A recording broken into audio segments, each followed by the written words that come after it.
আজ রাখি পূর্ণিমা। এদিন বোনেরা ভাইয়ের হাতে রাখি পরিয়ে তার মঙ্গল কামনা করেন আর ভাই বোনকে সারা জীবন রক্ষা করার প্রতিশ্রুতি দেন। শহরে মহিলারা থাকুক সুরক্ষিত, বোনের সম্ভ্রম রক্ষায় উঠে আসুক ভাইয়ের হাত। আরজি কর মহিলা চিকিৎসকের মৃত্যুতে সঠিক বিচার ও দোষীদের ফাঁসির দাবি জানালেন তৃণমূল কর্মী অলোক কুমার খাটুয়া। আজ রাখি বন্ধন ও সংস্কৃতি দিবস উপলক্ষে এক অনুষ্ঠানের আয়োজন করে ৫৮ নম্বর ওয়ার্ড তৃণমূল কংগ্রেস তফসিলি জাতি ও উপজাতি সেল ৫৮ নম্বর SC/ST সেলের সভাপতি অলোক কুমার খাটুয়ার উদ্যোগে এদিন বৈশালীর পাঁচমাথা মোড়ে পথ চলতি সাধারণ মানুষ ও কচিকাচাদের হাতে রাখি পরিয়ে চলে মিষ্টিমুখের পালা। এদিন বিশ্বকবি রবীন্দ্রনাথ ঠাকুর ও বিদ্রোহী কবি কাজী নজরুল ইসলামের প্রতিকৃতিতে মাল্যদান করে শ্রদ্ধাঞ্জলি অর্পণ করা হয়।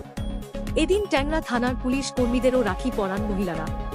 এদিন উপস্থিত ছিলেন তৃণমূল মহিলা সভানেত্রী নূর জাহান মণ্ডল, সুভাষ চক্রবর্তী, সুলেখা সাউ খাটুয়া, সুজিত দে, মোহনলাল জানা, প্রমোতেশ সেন, যুব সভাপতি সুরজিৎ কুট্টি সহ অন্যান্যরা। অলোক খাটুয়ার নেতৃত্বে প্রতি বছরই এখানে এই বৈশালীর মোড়ে রাখি বন্ধন হয়। আমরা তার সঙ্গে থেকে রাখি বন্ধন উৎসব পালন করি। এটা বিগত এই কাজ করে চলেছে। কিছু মানুষ আছে, কিছু রাজনৈতিক দল আছে যাদের মানুষ পছন্দ করে না, তারা ঠিক ভোটের সময় হিন্দু, মুসলিম, শিখ, ইসাই এইসব নিয়ে আন্দোলন করে। কিন্তু তৃণমূল কংগ্রেস যখন থেকে এসেছে আজ পর্যন্ত কোনো জাতি ধর্ম নিয়ে আন্দোলন বা রাজনীতি করেনি।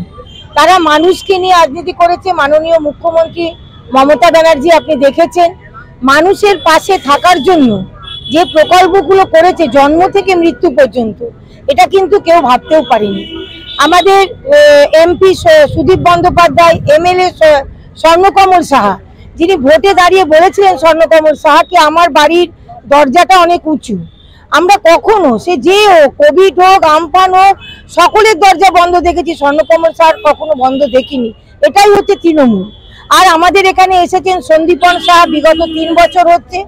আমাদের অঞ্চলের মানুষ বলবে কিভাবে তাকে কাজ করতে হচ্ছে, কিভাবে তিনি কাজ করছেন। মানুষের মধ্যে কাজের মধ্যে দিয়ে যদি আপনি পৌঁছান, তাহলে জাতি ধর্ম নিয়ে রাজনীতি করার দরকার হয়। মুসলিম সবই ভাই আছি, ভাই মিলে সবসময় একসাথেই চলি, একসাথেই চলছি আর চলবই।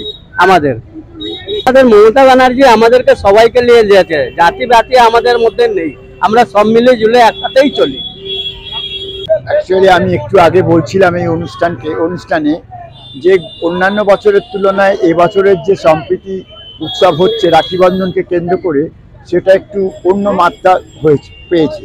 কেননা সাম্প্রতিককালে একটি ঘটনাকে কেন্দ্র করে যেভাবে সারা পশ্চিমবাংলা জুড়ে একটা মানে অরাজনৈতিকের কোটিং রেখে রাজনৈতিক বাতাবরণ চলছে আর কি, কীভাবে পশ্চিমবাংলাকে অশান্ত করা যায় এবং বিভিন্নভাবে বিভিন্ন রকমের ফেক নিউজ মিডিয়ার মাধ্যমে ফেক নিউজ থেকে শুরু করে বিভিন্নভাবে বিভিন্ন রকম রাজনৈতিক পরিকল্পনা করে এমনভাবে এগোচ্ছে যাতে করে পশ্চিমবাংলায় একটা অশান্তি সৃষ্টি। 58 ওয়ার্ডের তফসিলি উপজাতির চেয়ারম্যান অলোক খাটুয়া শুধু আজকে এই রাখি বন্ধন নয়, সারা বছর রক্তদান, বস্ত্রদান, চিকিৎসা, রাখি সব বিষয়ে পারদর্শী। সারা বছর এই অনুষ্ঠান করে এবং অনেক লোক এই সামিল হয় এই অনুষ্ঠানে। রাখি বন্ধন একটা ভ্রাতৃত্বের বন্ধন, এই বন্ধনকে আরও দৃঢ় করার জন্য অলোক খাটুয়া এই অনুষ্ঠানটা করেছে। আমরা সবাই ওয়ার্ডের নেতৃত্ববৃন্দ এসে সামিল হয়েছি, কর্মীরা আসছে। তাই আমরা আশা রাখবো যে পশ্চিমবাংলার যে ঐতিহ্য, সেই ঐতিহ্য বজায় রেখে আমরা চলবো এবং অলোক খাটুয়াও সেই নেতৃত্বে চলছে। তাই আমরা সকলকে ধন্যবাদ জানাই। আগে রাখি বন্ধন হিন্দু মুসলমান আমরা এই হর বছর আমাদের এই রাখি উৎসব হয় অলোক খাটুয়ার নেতৃত্ব দিয়ে। আমরা ওনাদের ধন্যবাদ জানাচ্ছি। আর আমরা হিন্দু মুসলমান সব মিলেমিশে থাকি। এই পাশে আমরা মুসলিম ক্যাম্প, আমাদের একটা পাড়া আছে, আমরা মুসলিম আছি, चारों दिक दिए हमारे हिंदू भाईरा আছে, लेकिन আমরা हर বছর আমরা মিলে ঝুলে এই রাখি উৎসব করি। আমি আমাদের মুখ্যমন্ত্রীকে আমরা স্যালুট করছি যে আজকে এই পশ্চিম বাংলার মধ্যে আমরা হিন্দু মুসলমান সব মিলে ঝুলে চলছি। যেরকম জলে লাঠি মারলে জল কোনোদিন আলাদা হবে না, এমনি আমরা হিন্দু মুসলমান আমরা সব এখানে মিলে মিশে আছি।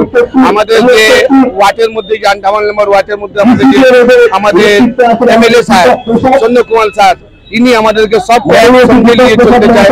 আমাদের কাউন্সিলর শ্রী সন্দীপন সাহা এমএসি, উনি বি জানিয়ে এসেছে। আমরা সব হিন্দু মুসলমান আমরা একসঙ্গে মিলেমিশে থাকি। আর রাখি বন্ধন উৎসব বাঙালির কৃষ্টি সংস্কৃতির আঙ্গিকে একটি ওতপ্রোতভাবে জড়িয়ে গেছেন। প্রতি বছর এই রাখি পূর্ণিমায় এই রাখি উৎসব হয়ে থাকে।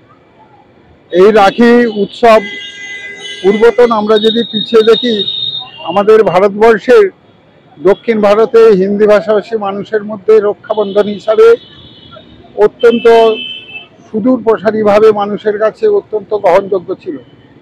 কিন্তু আমাদের গত শতাব্দীর আগে পর্যন্ত অষ্টাদশ শতাব্দীতে যখন বঙ্গভঙ্গ আন্দোলনের 1905 সালে রবীন্দ্রনাথ যখন রাখি বন্ধন উৎসবের মধ্যে দিয়ে ভারতবর্ষের তৎকালীন ব্রিটিশ সাম্রাজ্যবাদীদের বিরুদ্ধে মানুষের ঐক্য সংহতি রক্ষার জন্য তিনি রাখি বন্ধন উৎসবটাকেই মানুষের কাছে গ্রহণযোগ্য হিসাবে প্রতিষ্ঠিত লাভ করেছিলেন, এবং সেটা বাংলার ক্ষেত্রে প্রত্যেক মানুষের কাছে অত্যন্ত পবিত্র দিন হিসাবে ভাই বোনের সম্পর্ক, মানুষের মধ্যে সম্প্রীতিবোধ ও বন্ধুত্বের বন্ধন হিসাবে আমরা আমাদের কৃষ্টি সংস্কৃতির আঙ্গিকে আমরা যুক্ত করেছি।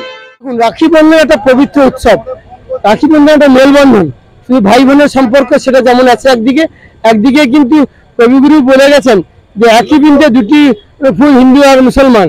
তা আমরা সেই সাম্প্রদায়িক সম্প্রীতিকে বজায় রাখার জন্য আজকের প্রত্যেক বছরের ন্যায় এবছরও আমি রাখি বন্ধন করেছি। একদিকে কবিগুরু রবীন্দ্রনাথ ঠাকুর, অন্যদিকে আমাদের বিদ্রোহী কাজী নজরুল ইসলাম, তাদেরকে সামনে রেখে আমরা বৈশালী পাঁচমাথার মোড়ে এই রাখি বন্ধন উৎসব পালিত করতে চলেছি। আমরা দেখতে পাচ্ছি যে আজকের পশ্চিমবাংলায় যে অপ্রীতিকর ঘটনা ঘটেছে, যে অত্যন্ত দুঃখজনক বেদনাদায়ক। 9ই আগস্ট যে একটা মহিলাদের উপর নৃশংসভাবে যে ডাক্তার তিনি মারা গেছেন, আমরা খুব গভীরভাবে মর্মাহত এবং শোকাহত। আমরা চাই যে সেই অপরাধীদের শাস্তি হোক। আজকে বাংলার মাননীয় মুখ্যমন্ত্রী জননেত্রী এবং অভিষেক বন্দ্যোপাধ্যায় তারা কিন্তু প্রথম দিন যখন তারা জানতে পারে, তারা প্রথমেই বলেছেন যে দোষী ব্যক্তিদের ফাঁসি দেওয়া হোক। আজকে মমতা বন্দ্যোপাধ্যায় তিনি 5 দিন সময় চেয়েছিল, আমাদের রবিবার অবধি আমাদেরকে সময় দেওয়া হোক, তারপরে আমি এই 5 দিনের মধ্যে তার দোষীদেরকে খুঁজে বার করে এবং তার শাস্তি বিধানের আমরা ব্যবস্থা করব। কিন্তু মাঝখান থেকে এটাকে নিয়ে অনেকে রাজনীতি করা চক্রান্ত, রাজনীতিক বিরোধীরা রাজনীতিভাবে এটাকে চক্রান্ত করে সিবিআই তদন্ত চেয়েছে। কিন্তু তার আগে মমতা বন্দ্যোপাধ্যায় সিবিআই তদন্ত চেয়েছেন এবং সেটা অপেক্ষা না করে আজকে কোর্টের নির্দেশে যে সিবিআই তদন্ত করে সেটাকে আরো লেন্থি মানে দূর করে দেওয়া হলো, যে বেশি মানে সময় লেগে গেল। কিন্তু মমতা ব্যানার্জি আজকে কিন্তু তিনি বাংলার মানুষের জন্য, আপামর জনসাধারণের জন্য তিনি সব ক্ষেত্রে চিন্তাধারা করে এবং এই কথাবার্তা এবং তিনি যে কোনো কাজে তিনি ব্যবস্থা নেন। তাই তিনি বারবার আমাদের বাংলার মানুষের পাশে আছেন, পাশে থাকবেন এবং তিনি অভয়ের বার্তাও দিয়ে গেছেন যে তোমরা যে থাকো আমি তোমাদের সাথে আছি। এইভাবে আমাদের কিন্তু জাতীয় যে সাম্প্রদায়িক সম্প্রীতিকে বজায় রাখতে হবে।